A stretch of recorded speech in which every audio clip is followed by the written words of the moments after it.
السلام علیکم ورحمۃ اللہ وبرکاتہ۔ اللہم صلی وسلم علی نبینا محمد۔ اعوذ باللہ من الشیطان الرجیم، بسم اللہ الرحمن الرحیم۔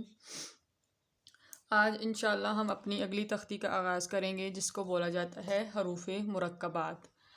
میں نے آپ کو بتایا تھا کہ حروف مفردات جو ہے وہ ایک لفظ کو بولا جاتا ہے، اور مرکبات جو ہے اس کا اپوزٹ ہے، یعنی مل جلے الفاظ جو ہوتے ہیں وہ مرکبات کہلاتے ہیں۔ یعنی جب دو لفظ آپس میں یا تین لفظ آپس میں ملتے ہیں تو وہ مرکب بن جاتے ہیں، مفرد نہیں رہتے، تو ان کو مرکبات بولا جاتا ہے، یعنی حروف کے مجموعے کو۔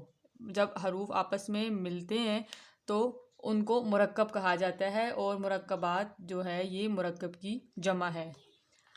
یہ ہماری تختی نمبر 2 ہے اور اس کا نام ہے حروف مرکبات۔ ہم نے پہلے حروف جو تھے وہ ایک ایک حرف کو ہم نے یاد کیا تھا، اب ہم دو دو حروف کو آپس میں ملا کے یاد کریں گے تاکہ ہمیں جو ہے لفظوں کی پہچان ہو سکے کہ یہ کون سا لفظ ہے اور یہ کون سا لفظ ہے۔ اور یہاں پہ زیادہ تر جو ہے جتنے بھی حروف ہیں ان کی آدھی جو شکلیں ہیں وہ استعمال کی گئی ہیں، پوری شکل اس میں نہیں آئی۔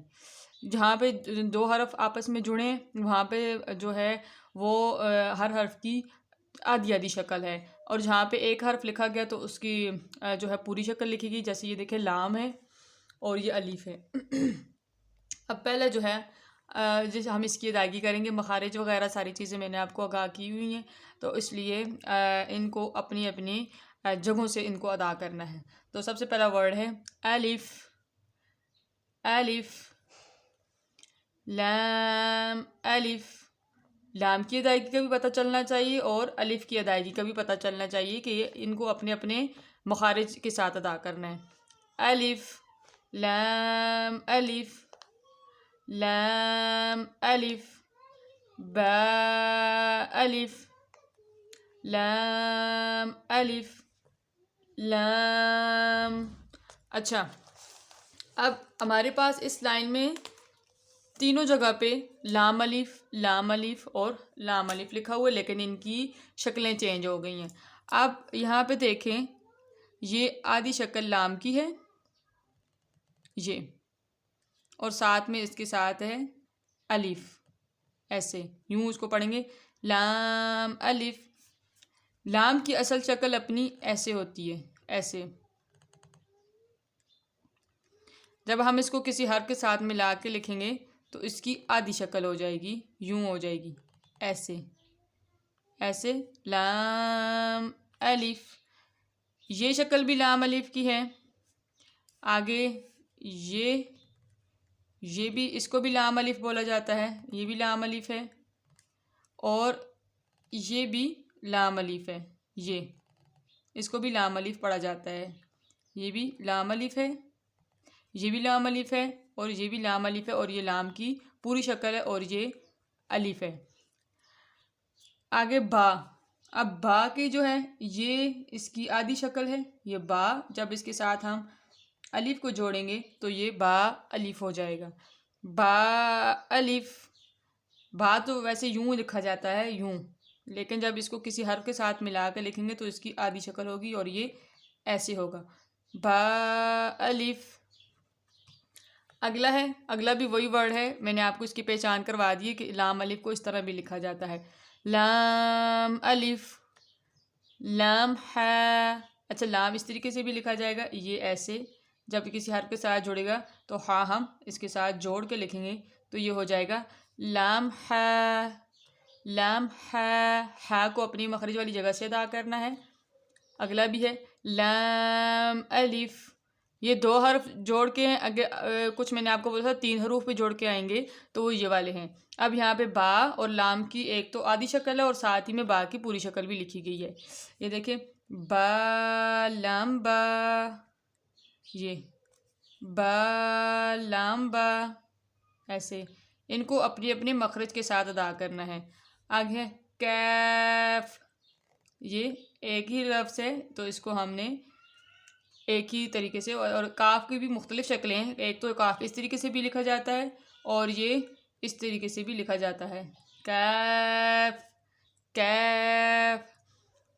اب ہم نے مختلف حروف کو مختلف حروف کے ساتھ ملا کے پھر ان کی اس طرح ادائیگی کرنی ہے۔ اب جب آپ اپنے بچے کو پڑھا رہے ہوں تو وہ جب ان لفظوں کی پہچان کر لے تو اس کو قرآن پاک کھول کر قرآن پاک سے بھی حروف کی پہچان کروائیں. قرآن پاک سے کھول کے انہیں بولیں کہ یہ کون سا لفظ ہے. جب بچہ پہچان کر جائے تو اس کو اگلے ورڈ کی جو ہے وہ پریکٹس کروانی ہے. اب جیسے یہ ہے لا. اب لا قرآن پاک میں لفظ جب استعمال ہوتا ہے تو آپ اس سے بچے سے پوچھ سکتے ہیں کہ یہ کون سا لفظ ہے اور یہ کون سا لفظ ہے. جب بچہ اس چیز کو آپ کی وضاحت کر دے تو پھر اس کے بعد اگلے حروف کا بندہ پوچھ لیتا ہے. جیسے یہ ہے کانو، کانو، یہ کا. اب جب یہ دو چیزیں پوچھی جائیں گی، یہ کون سا لفظ ہے اور یہ کون سا لفظ ہے، جب بچہ اس کے وضاحت کر دیتا ہے کہ یہ نون ہے اور یہ واو ہے تو اس کا مطلب ہے کہ بچے کو حروف کی پہچان ہو گئی ہے. تو اس کے بعد آپ اس کو اگلا سبق دے سکتے ہیں. اگر بچہ اس میں تھوڑی بہت کچھ غلطی کر رہا ہے تو اس کو دوبارہ سے اسی تختی کی آپ ریویژن کروائیے کہ اس کو لفظوں کی پہچان دوبارہ سے ہو سکے. جی تو آگے اگلی دیکھتے ہیں لائن. کیف با، کیف با، کیف الف. کاف کی مختلف شکلیں ہیں. پہلے میں نے آپ کو لام کی شکل بتائی ہے، اب کاف کی شکلیں آ رہی ہیں. کیف الف. کاف جو ہے ایسے بھی استعمال ہوتا ہے، ٹھیک ہے، اس کی ایسے یہ شکل ہے، یوں بھی ہوتا ہے. کاف الف. با کاف تا، با کاف تا، تا کاف سا، تا کاف سا. اب یہاں پہ ایک کاف کو اس طریقے سے لکھا گیا ہے اور یہاں پہ اس طریقے سے. یہ کیا لکھنے کی کیا وجہ ہے کہ بچوں کو دونوں طرح سے لکھنے کی پہچان ہو جائے کہ اگر قرآن پاک میں اس طریقے سے آتی ہے تو یہ بھی کاف ہے اور اس طریقے سے آتی ہے تو یہ بھی کاف ہے. تو یہ بچوں کو پہچان کے لیے مختلف شکلیں بنائی گئی ہیں. با کاف تا، تا کاف سا. آگے اب صرف پھر دوبارہ سے مفرد الفاظ کو لکھا جا رہا ہے کہ ہمیں ساتھ ساتھ معلوم ہونا چاہیے کہ مفرد الفاظ جب اکیلے لکھے جائیں گے تو وہ کیسے لکھے جائیں گے، یعنی ان کی شکل کیسی ہوگی. تو یہ تو ہم لوگ پچھلی والی تختی میں یاد کر چکے ہیں اور مجھے امید ہے کہ بچوں کو صحیح طریقے سے اس کی ریویژن ہوگی. با، تا، ثا، نون، یا، با الف. اب دیکھیں یہاں پہ صرف با ہے تو اب ایک دم سے انہوں نے آگے با الف لکھ دیا ہے تاکہ بچے کو پتہ چلنا چاہیے کہ با کی کیسی شکل ہوتی ہے. با کی شکل ہمیشہ سے یاد رکھیں کہ با جب ہوگی اس کے نیچے ایک نقطہ ہے.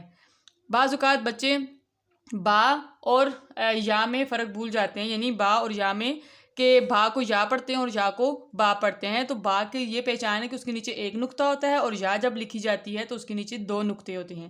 تو یہ با کی یہ شکل ہے اور اس کے نیچے ایک نقطہ ہوگا. اور تا اور سا میں بھی بعض اوقات بچے فرق بھول جاتے ہیں کہ تا کو سا اور سا کو تا پڑھتے ہیں، اور ان دونوں کی کیا اس میں وہ ہے پہچان ہے کہ تا کے اوپر دو نقطے ہوتے ہیں اور سا کے اوپر تین نقطے ہوتے ہیں. تو ان چیزوں کو یہ ساتھ ساتھ یاد رکھنا ہے. آج کے لیے سبق اتنا کافی ہے. ساتھ میں جو ہم نے کچھ اضافی باتیں بھی سیکھنی ہوتی ہیں، تو آج کی جو اضافی بات ہے وہ ہے غنہ. ہم نے غنے کے بارے میں سیکھنا ہے کہ غنہ کیا ہوتا ہے.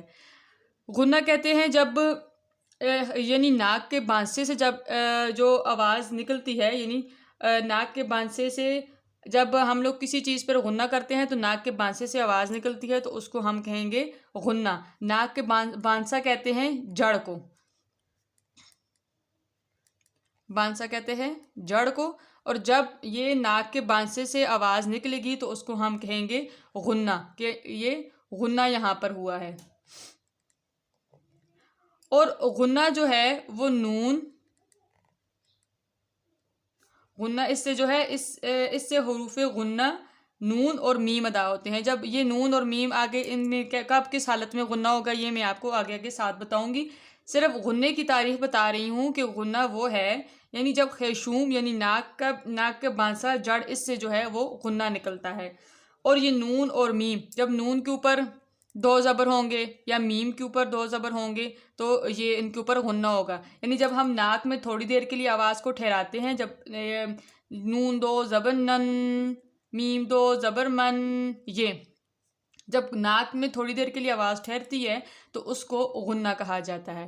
تو یہ تھی غنے کی تعریف. آج کے لیے اتنا سبق کافی ہے. انشاءاللہ کل ہم اگلے حروف کی مشق کریں گے، کیونکہ اس میں سارے میں نے آپ کو مخارج بتا دیے.